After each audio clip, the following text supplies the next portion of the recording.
This is a short video on how to call for fire. Alright.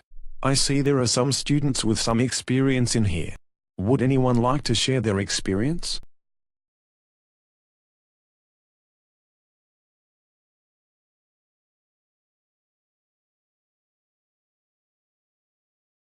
Hey, get ready for this animation.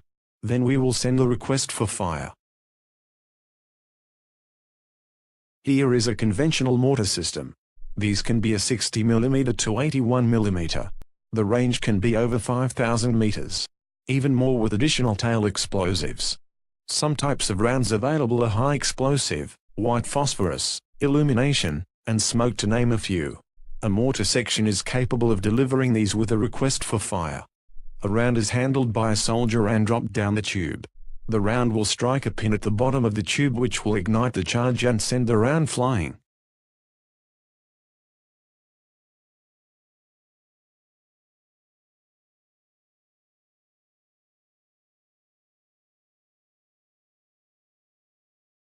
There we go. Destruction. Hopefully the enemy position is damaged or destroyed. Yay. Here are some slides about who has what capabilities.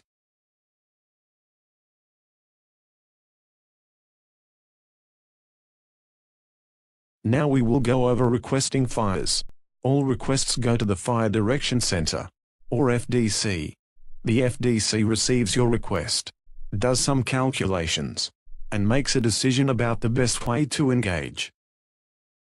There are several ways to locate a target, but we will address these three: a grid mission, a polar mission, and a shift from a known point fire mission.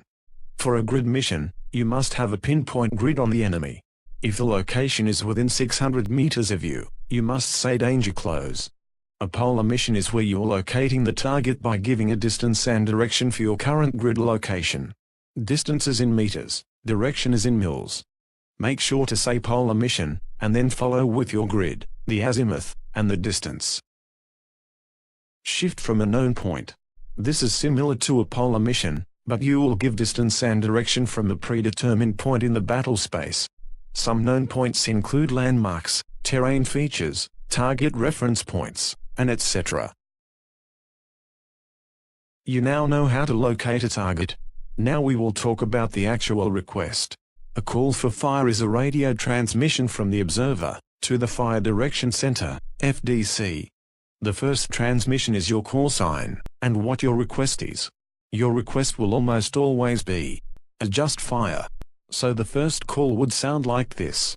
Steel Rain, this is Cobra 7, adjust fire, over. Cobra 7, this is Steel Rain, adjust fire, out. The second radio transmission is how to locate the target. This is where to say, grid mission, polar mission, or shift from known point mission. Grid, Echo Tango, 3024, 0533. Altitude 300, direction 1500 mils. Roger. Grid 3024, 0533, altitude 300, direction 1500. Out. The third radio transmission is an accurate description of the enemy. This should be the number of the element, the size of the element, and what the degree of protection is. And ideally, your method of engagement, and method of fire and control. 1 machine gun nest, Duggan, delay in effect. HE at my command. Over. Roger. 1 machine gun nest, dug in. Out. This completes the request for fire. You now wait for the FDC to send you a message to observer. The message to you the observer includes the round count, the firing battery, the target number, and the time of flight. Once you echo this back, radio silence will commence. Cobra 7, 2 round HE, Charlie battery. Target number Alpha Bravo 0024. Flight time 20 seconds. Over. Roger. 2 round HE, Charlie battery. Target number 0024. Flight time 20 seconds. Cobra 7. Out.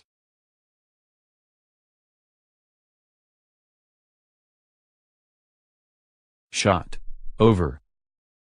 Shot. Out.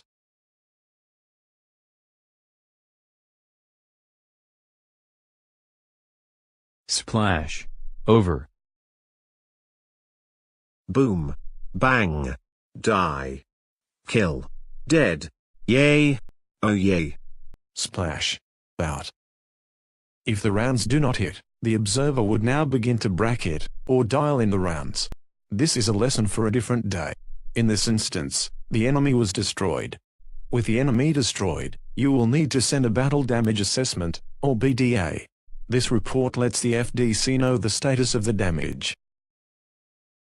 Steel Rain. This is Cobra 7. BDA follows. The enemy position has been destroyed. Over. Roger that, Cobra 7. Steel Rain. Out. This concludes the video. What are your questions? If there are no more questions, this concludes this lesson. Goodbye.